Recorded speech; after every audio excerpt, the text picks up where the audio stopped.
Балам, анау жатқан тағаны ала жүр. Ой, әке, мынау сынып қалған ескі тағаны алып қайтеміз.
Көрдің бе балам?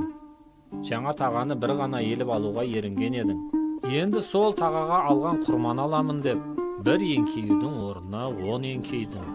Мұнан былай есіңде болсын балам, аз жұмысты қиын сынсаң, көп іске тап боласың.